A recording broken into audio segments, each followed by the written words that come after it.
Morning students, हम लोग 6 chapter पढ़ रहा है मेजर लैंड फॉर्म्स, जिसमें हम लोगों ने अभी तक डिफरेंट टाइप ऑफ माउंटेन्स के बारे में पढ़ा है ना।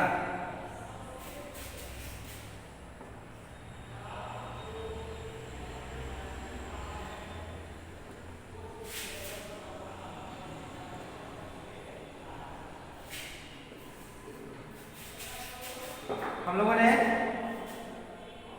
इस चैप्टर में माउंटेन्स के बारे में पढ़ा, डिफरेंट टाइप ऑफ माउंटेन्स। उसके बाद प्लेट्यूज के बारे में पढ़ा है ना, डिफरेंट टाइप ऑफ प्लेट्यूज और what are the significance of plateaus, क्या महत्व है, क्या सिग्निफिकेंस है पठारों के, इसके बारे में पढ़ा। आज के क्लास में हम लोग पढ़ेंगे प्लेन्स के बारे में, है ना। डिफरेंट फिजिकल फीचर के बारे में पढ़ रहे हैं, मेजर लैंड फॉर्म के बारे में पढ़ रहे हैं। तो लैंड फॉर्म में हम लोगों ने माउंटेन के बारे में पढ़ा, प्लेट्यूज। अब planes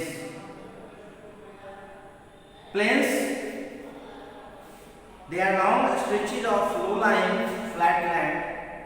Sometimes they have a gentle slope, but in some areas plains are absolutely leveled. है ना, प्लेन्स लॉन्ग स्ट्रेच है इसका, है ना, लंबा क्षेत्र है इसका, फ्लैट लैंड होता है, फ्लैट लैंड होता है, फ्लैट लैंड को हम लोग प्लेन्स कहते हैं, है ना।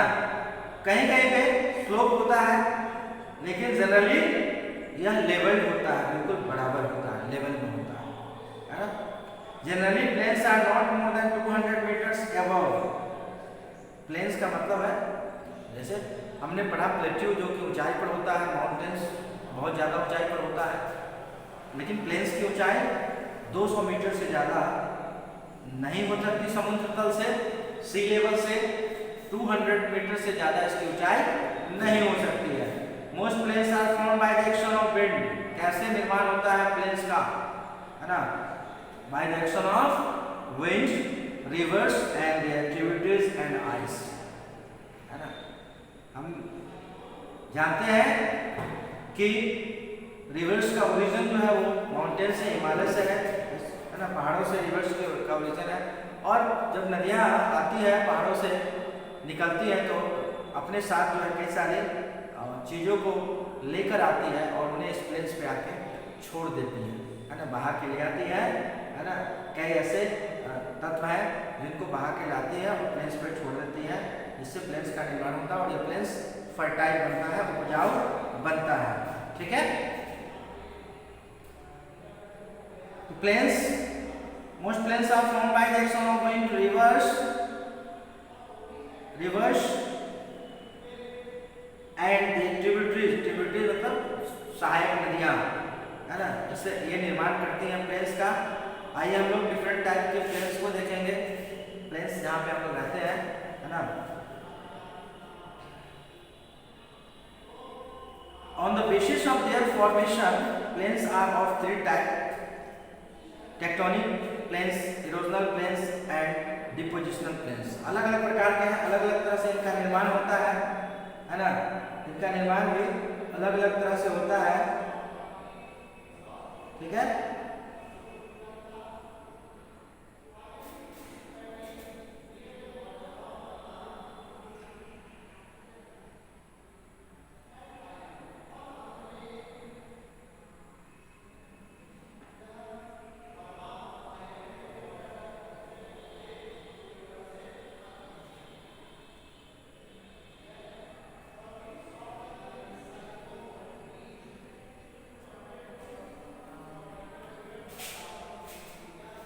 तो there are different type of plains, tectonic plains, erosional plains and depositional plains। देखेंगे हम लोग कैसे फॉर्मेशन होता है, उसकी बात करेंगे। पहले प्लेन्स यानी मैदान, है ना।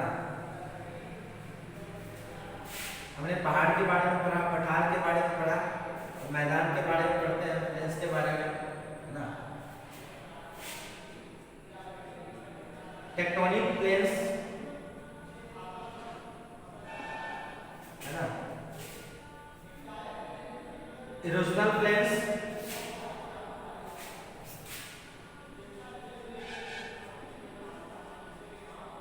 erosional plains, and third one is depositional plains.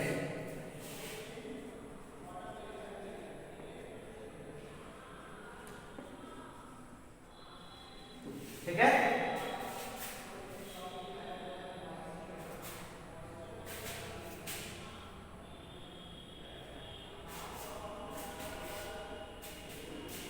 so these are the three type of plains.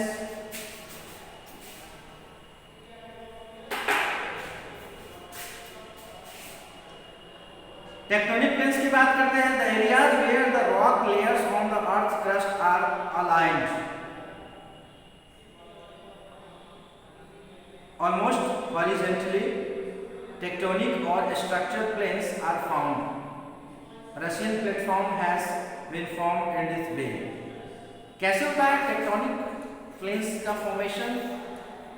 The areas where the rock layers, चट्टान की जो परत है, रॉक के जो लेयर है वो जुड़ते हैं, है ना, जुड़ते हैं, अरेंज होते हैं, है ना, स्ट्रेट लाइन के रूप में अरेंज होते हैं, स्ट्रेट लाइन के फॉर्म में, है ना, अलाइंड ऑलमोस्ट हॉरिजॉन्टली, है ना, हॉरिजॉन्टल और वर्टिकल लाइन आप जानते हैं, है ना, तो ये हॉरिजॉन्टली लाइन जो है इस तरह से अरेंज होता है ना, इस तरह से अरेंज होता है और प्लेन्स का निर्माण होता है ना, इसको हम लोग टेक्टोनिक प्लेन्स कहते हैं। टेक्टोनिक प्लेन्स जिसको हम लोग कहते हैं, और Russian platform has been formed in this way, और इस तरह से रशियन प्लेटफॉर्म जो है, जो एक प्लेन्स है, टेक्टोनिक प्लेन्स है, उसका निर्माण होता है। इरोजनल प्लेन्स क्या होता है? Due to the action of the agents of gradation, highlands gradually wear down resulting in the formation of erosional plains due to action of agent of gradation, wind, है ना,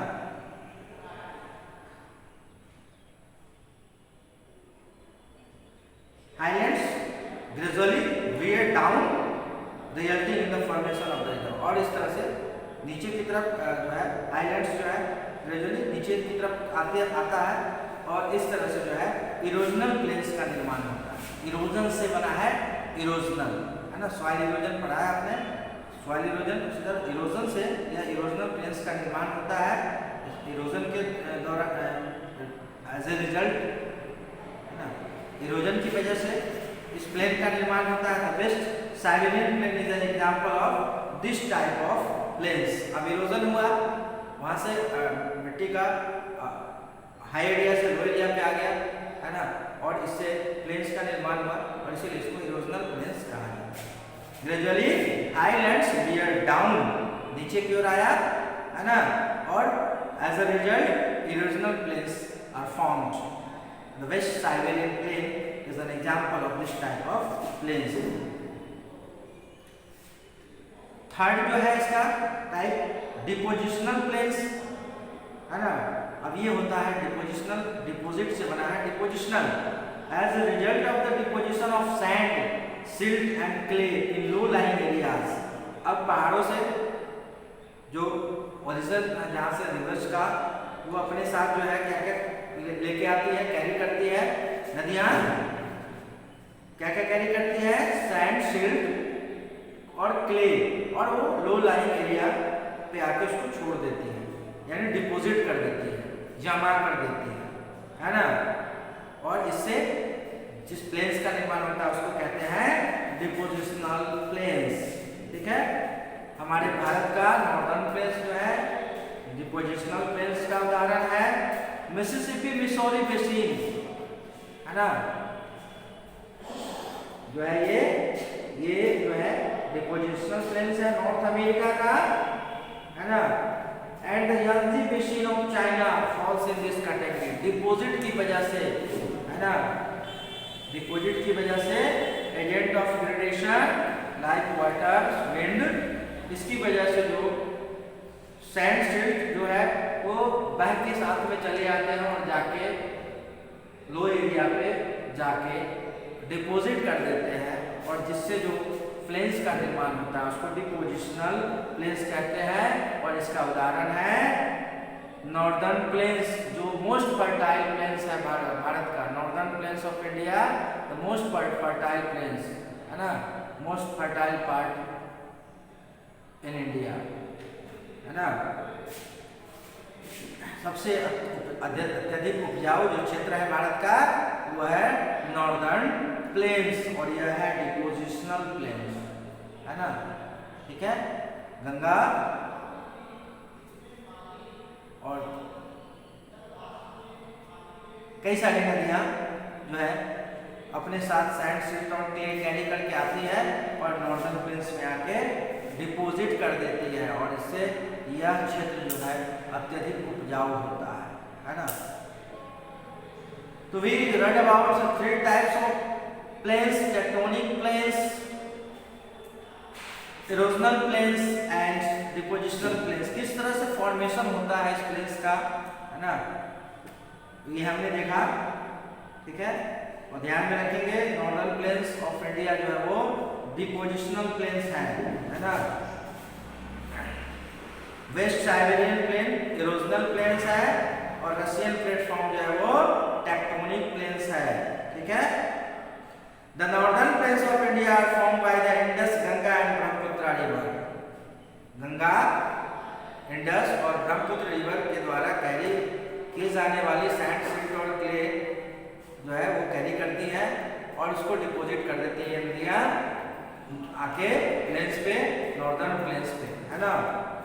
ठीक है, तो इस नॉर्दर्न प्लेन्स जो है वो डिपोजिशनल प्लेन्स का एग्जाम्पल है। ठीक है, ये नदियाँ जिनका उद्गम जो है पहाड़ों से है ना, ओरिजिन पहाड़ों से है, अपने साथ जो है उपजाऊ तत्व लेके आती है सैंड सिल्ट और क्ले, और इसको छोड़ देती है प्लेन्स पे है ना। और एज अ रिजल्ट प्लेन्स जो है नॉर्दर्न प्लेन्स भारत का सबसे फर्टाइल लैंड है। अब हम लोग बात करेंगे सिग्निफिकेंस ऑफ प्लेन्स, महत्व क्या है ना। सबसे बड़ा महत्व आप जानते हैं खेती कृषि के लिए है ना, एग्रीकल्चर के लिए है। Plains are the most useful land form for humans, they are useful in the following way. सबसे पहले most plains are fertile, plains अधिकतर प्लेन्स जो होते हैं वो उपजाऊ होते हैं, फर्टाइल होते हैं है ना। They provide ideal condition for agriculture, जो खेती के लिए उपयुक्त होते हैं, एग्रीकल्चर के लिए उपयुक्त होते हैं। Plains are generally found near rivers, और जो यह प्लेन्स होते हैं मैदान वह विशेषतया जो है नदी किनारे होता है। Hence water is easily available, जहाँ पानी आसानी से उपलब्ध होता है। This is the advantages for human settlements, और लोग कहाँ जाके बसते हैं। हम लोग हिस्ट्री में हम लोग हम लोगों ने पढ़ा है कि लोग है ना नदी के किनारे बैठते थे है ना, और सभ्यता की शुरुआत भी हुई नदी किनारे है ना।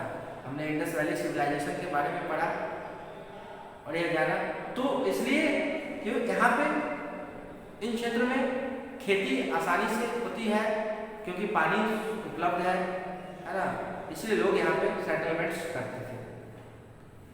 ठीक है, पीपल का सेटलमेंट स्टार्ट हुआ है ना रिवर बैंक्स में, सभ्यता की शुरुआत हुई रिवर बैंक से।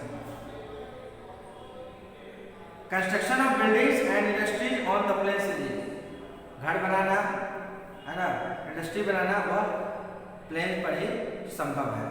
ठीक है, आसान है, जैसे पहाड़ों पे भी घर बनते हैं, लेकिन जो आसान है वो प्लेन्स में ही बड़े बड़े बिल्डिंग खड़े किए जाते हैं, बड़े बड़ी फैक्ट्रीज लगाई जाती हैं, इंडस्ट्रीज लगाई जाती है ना। Trade flourishes in plains because roads can be built and boats can ply usually along the gently flowing rivers. That is why plains are the most thickly populated area of the world. सड़कें बनाना आसान है समतल पे, planes पे है ना, मैदानी क्षेत्र में सड़क बनाना, रेलवे लाइंस बिछाना है ना, ये सब आसान होता है ना। तो इसीलिए यहाँ पे जो है आबादी बस्ती है, लोग निवास करते हैं प्लेन्स पे, सारी चीज़ें जो है अवेलेबल हो पाती है ना, पानी अवेलेबल है, ट्रेड के लिए बहुत ही सहायक होता है प्लेन्स, है ना।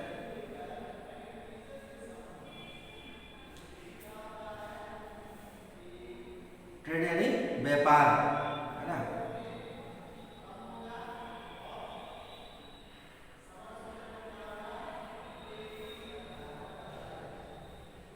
Landform and humans live in different landforms irrespective of their varied features and climatic conditions.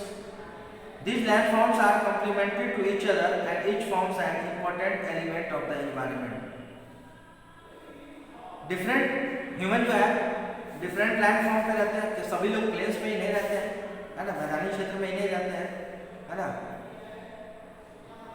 Varied feature है, क्लाइमेटिक कंडीशन भी अलग अलग है, अलग अलग जोग्राफिकल फीचर है तो अलग अलग क्लाइमेटिक कंडीशन है, और ये एक दूसरे के पूरक है, कम्प्लीमेंट्री है एक दूसरे के, and each forms an important element, और ये सब मिलकर एनवायरनमेंट का निर्माण करते हैं।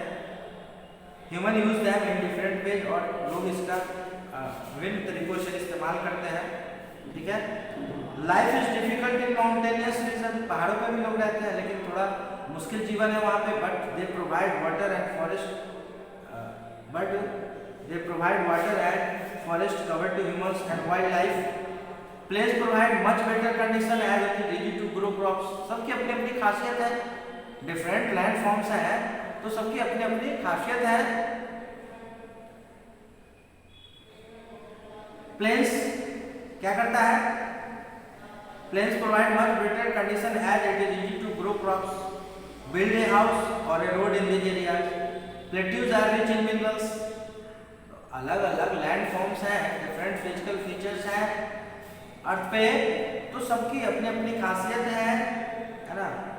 पहाड़ों पर माउंटेनियस रीजन में वहाँ से वाटर का ओरिजिन है, नदियों का ओरिजिन है, उद्गम स्थल है, जंगल है, बहुत बड़े जंगल है, फॉरेस्ट है ना। वाइल्ड लाइफ का जो घर होता है ना, forest are the home of wild life. Plains लोगों जहाँ पे खेती सर्वाधिक होती है और वह पूरे उसके अनाज का उपयोग पूरे देश में किया जाता है ना, और ज़्यादा सरप्लस अगर है तो बाहर भी भेजा जाता है। प्लेट्यू भी अपने आप में खासियत रखता है। पठार जो होते हैं, प्लेट्यू जो होते हैं वो वहाँ से मिनरल प्राप्त होता है, खनिज प्राप्त होता है ना, और फर्टाइल लैंड भी होते हैं, है ना। So we should use this land forms with careful planning. हमारे लिए कितना उपयोगी है ये लैंड फॉर्म्स, तो इसका इस्तेमाल हमें बहुत ही सावधानी से करना चाहिए, प्लानिंग के साथ करनी चाहिए, है ना। We should not pollute them और ओवर यूटिलाइज दैम केयरलेसली, ना कि हमें इनको ना ही हमको प्रदूषित करना चाहिए।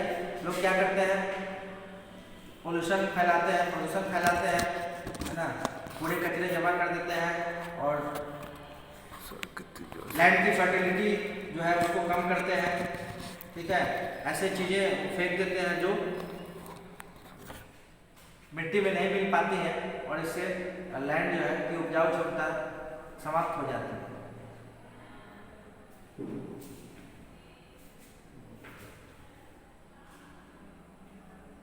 उपजाऊ क्षमता जो है वो समाप्त हो जाती है ना। तो हमें इसका ध्यान रखना होगा, लैंड को पॉल्यूट नहीं करना होगा, है ना। पॉल्यूट करने से खुद बचना होगा और लोगों को भी जागरूक करना होगा, लोगों को बताना होगा कि लैंड को पॉल्यूट नहीं करना है ना। This earth is home to us today, it shall be home to our future generations tomorrow. आज हमारा ये घर है, ये हमारे अगले जनरेशन, फ्यूचर के जो जनरेशन है उसका भी घर है ना। Just like it was home to our ancestors today, जैसे हमारे पूर्वजों का घर था, हमारा घर है, हमारी अगली पीढ़ियों का यह घर होगा। It is our duty to be careful while utilizing the resources of the earth. पृथ्वी का जो रिसोर्सेज, जो संसाधन संसाधन है उसको हमें सावधानी से खर्च करने होंगे, सावधानी से ट्रीट करना होगा, है ना, so that we may leave a better legacy. और इस प्रकार से हम लोग जो है इनहेरिटेंस कर सकते हैं, है ना, leave a better legacy to the future generation, है ना। अगर हम प्रॉपर ढंग से इनका इस्तेमाल करते हैं, इनकी देखभाल करते हैं, तो हमारी अगली जनरेशन जो है, अगली पीढ़ी जो है वो सही और सुरक्षित रह पाएगी, है ना, बेटर लाइफ, अच्छा जीवन जी पाएगी, है ना, अगली पीढ़ी हमारी। तो हम सबों को ध्यान रखना है कि हम अपने जो लैंड फॉर्म्स हैं उसको सही से यूटिलाइज करें, है ना, उसके संसाधनों का सही इस्तेमाल करें। तो आज के क्लास में ये चैप्टर समाप्त होता है, रीडिंग सेक्शन, है ना। अब हम लोग आगे कुछ इंपॉर्टेंट जो है उसको एक बार फिर नेक्स्ट क्लास में मैं रिवाइज करूँगा और फिर ऑब्जेक्टिव क्वेश्चंस कराए जाएंगे। तो आज के लिए बस इतना ही, थैंक यू।